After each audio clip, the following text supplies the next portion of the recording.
Okay, it's just a couple minutes later, and the magnesium is still bubbling ever so slightly, and the test tube is still warm. But of course, our job was to figure out what happens to the magnesium, hydrogen, and chlorine atoms and determine the products of this chemical equation. So we clearly saw that one of the products was hydrogen gas. And let's consider a couple options.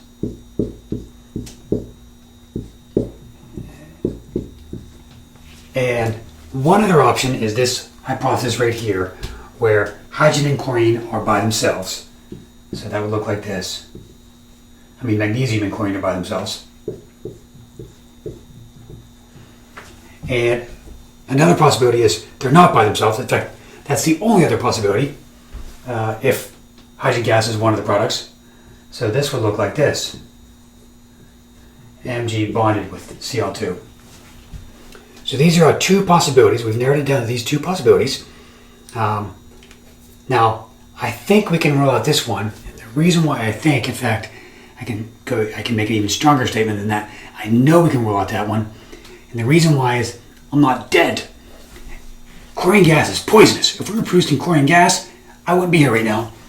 And so we can roll this out. So with this final analysis, we have deduced that this is the entire chemical equation which represents the chemical reaction of magnesium and hydrochloric acid.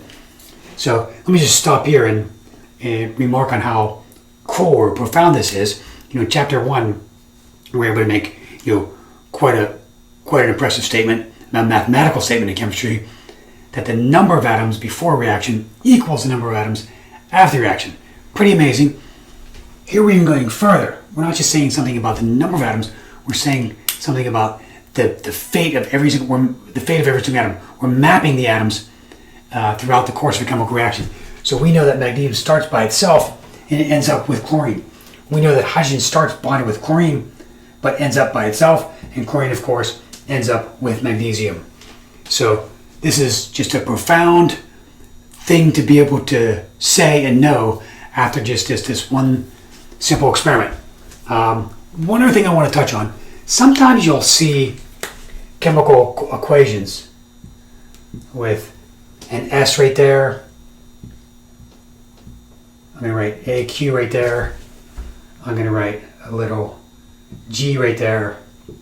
And I'm going to write an AQ right there. These smaller indicators indicate the state, and the most common states are solid, liquid, and gas. So magnesium is in the solid form, hydrogen is in the gaseous form.